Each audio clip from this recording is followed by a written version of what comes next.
Carlos Alcaraz is out of Basel, citing several injuries, and that means his fight for world number one is in jeopardy.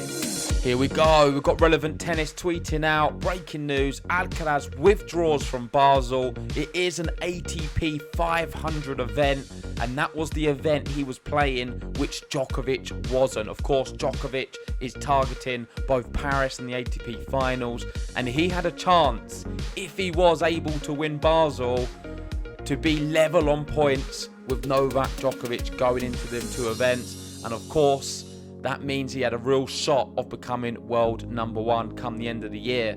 As reported by the event, Carlitos is suffering from 2 injuries.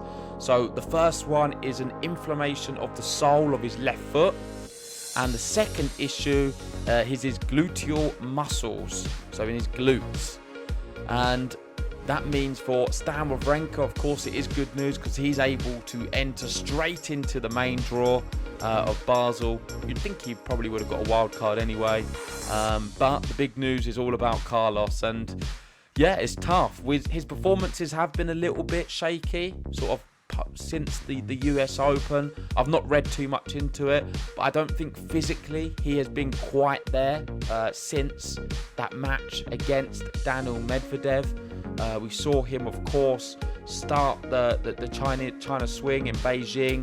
He beat Hanfmann, beat Musetti, beat Ruud quite comfortably. Lost to Sinner in a very straightforward match for Jannik Sinner. And I feel like a fully fit Carlos Alcaraz would not have lost in that manner. I'm not going to take anything away from Jannik Sinner, but if he was fully fit, I don't think it would have been a 6-1 second set. Moving then on to the next event he played in China, in Shanghai this time, the Masters event. He lost to Grigor Dimitrov in 3, and Barrera did push him quite hard as well. So Carlos Alcaraz having a bad little patch here, and very unfortunate for injuries. Of course, the big news isn't that he's missing Basel. The big news is year-end number one is now in jeopardy for Carlos Alcaraz. And I'm just hoping we get to see him play Paris and the ATP finals. But there we go, that's the news from me. Let me know what you guys think in the comment section below. Are we going to see him play in Paris and the ATP final? Is he going to be able to compete at any kind of level to be competitive? Of course, he's played an awful lot of tennis this year. Injuries can happen. He's very young. And if I know Carlos, he will be back stronger. Make sure, like the video, subscribe if you're new, and we'll see you soon.